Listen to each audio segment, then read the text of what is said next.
Bonjour à tous et bienvenue dans cette nouvelle vidéo dans laquelle je vais vous faire un mini tuto pour vous apprendre à reprogrammer un Post-it un portatif de type ATD878 UV2+. Comment mettre à jour le firmware. Cette vidéo d'ailleurs, vous pouvez reprendre la logique pour remettre à jour vos autres Post-it puisque ça doit être sensiblement la même chose sur d'autres postes type mobile. D'abord, quels sont les prérequis? Il va falloir une radio Anytone chargée, correctement chargée, pas la peine qu'elle soit à 100%, mais au moins 50%, afin d'éviter tout problème lors de la mise à jour.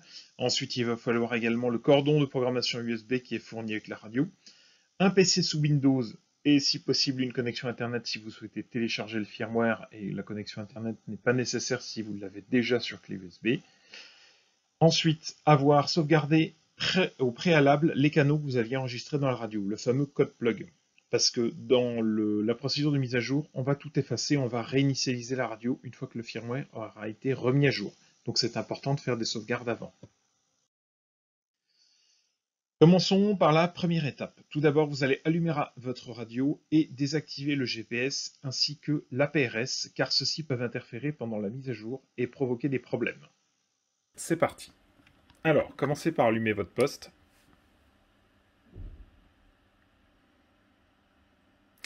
Voilà, le poste est démarré, donc on va dans Menu. GPS.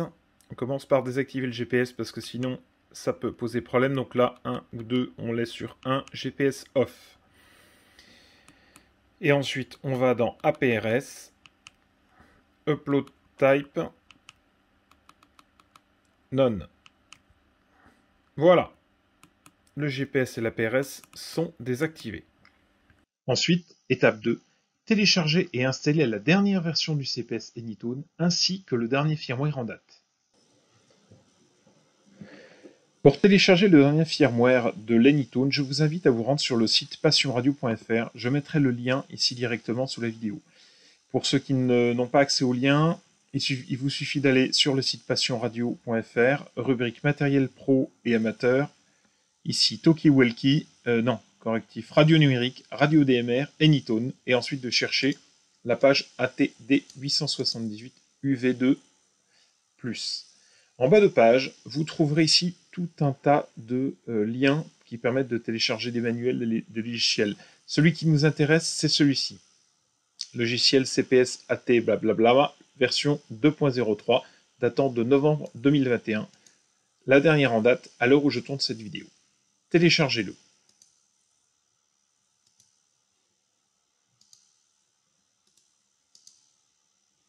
Ensuite, dézippez le fichier. Ce fichier va contenir plusieurs dossiers. Les deux qui nous intéressent principalement vont être celui-ci et celui-là. Celui-ci, puisqu'il contient la dernière version du CPS qui va permettre de programmer les canaux, et celui-ci, le firmware qui va permettre de mettre, que l'on va injecter dans la radio pour la remettre à jour. Commencez par installer la partie CPS Custom Programming Software.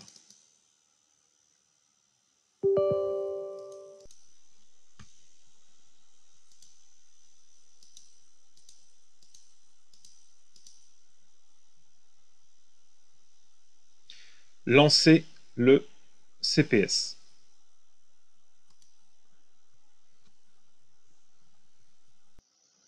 Étape 3, après avoir installé tout ça, et si ce n'est pas déjà fait, lancez la dernière version du CPS.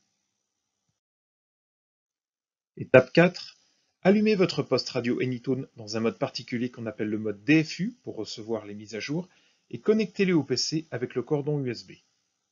Pour l'allumer en mode DFU, je l'éteins. J'appuie sur le bouton vert ici qui se trouve sur le dessus et le bouton PTT en même temps et j'allume le poste. Lorsque le poste va démarrer, il va clignoter comme ceci. Ensuite, on peut le connecter au PC. Donc USB d'un côté.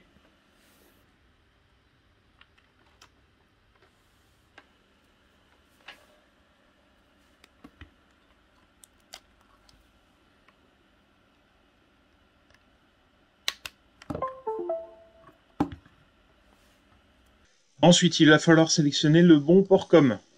Voilà, en l'occurrence, moi j'en ai qu'un seul ici, le COM 6. Ensuite, programme Tool, ici vous allez dans Firmware and Icon Update. Vous allez choisir Open Update File. On va aller dans Téléchargement.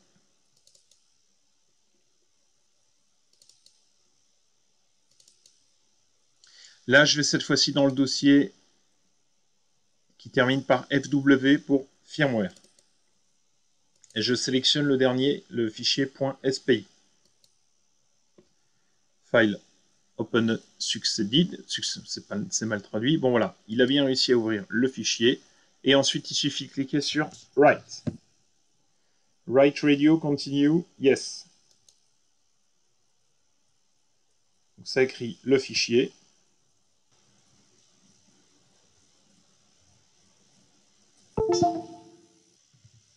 Voilà, et le poste reboot.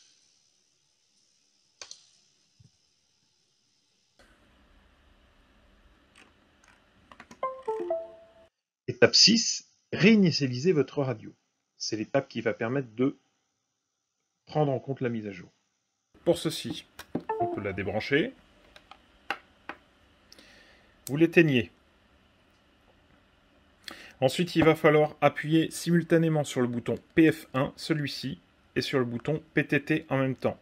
Et allumer la radio. Donc on appuie, on maintient.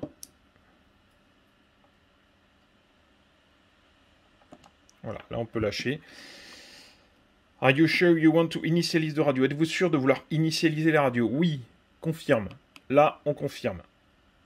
Cette fois-ci, il va réinitialiser la radio.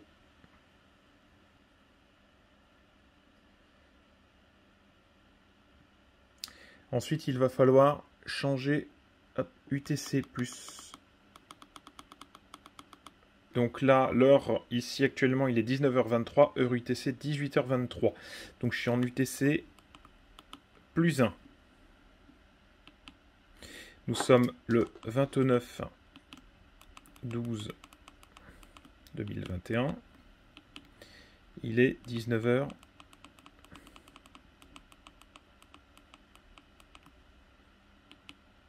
19h23, 19h29. Je vais arrondir à 19h30.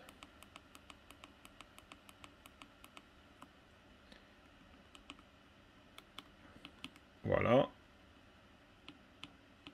Confirme.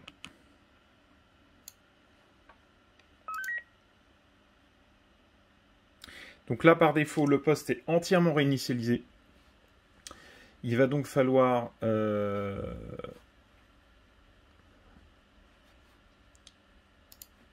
vérifier cette fois-ci que vous avez le bon firmware. Vous allez dans Settings, Device Info. Voilà. Firmware version 2.03. Donc là, je suis bien sur la dernière version. Voilà. Et là, ensuite, vous pouvez refermer le cache. Et vous n'avez plus qu'à programmer vos fréquences directement dans le CPS. Tout simplement. Donc, allez récupérer un ancien code plug. Moi, j'en ai un qui est là. Et j'ai plus qu'à le reflasher directement dans la radio.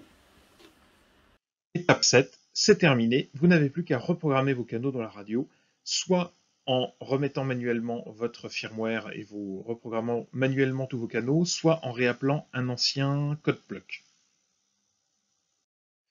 Enfin, je voudrais terminer cette vidéo en remerciant le site Passion Radio, particulièrement David, son fondateur, qui a mis à ma disposition gratuitement un post Anytone ATD 878 que je viens de vous présenter dans cette vidéo, qui me permet de faire ces tutos. À très vite pour de nouvelles vidéos.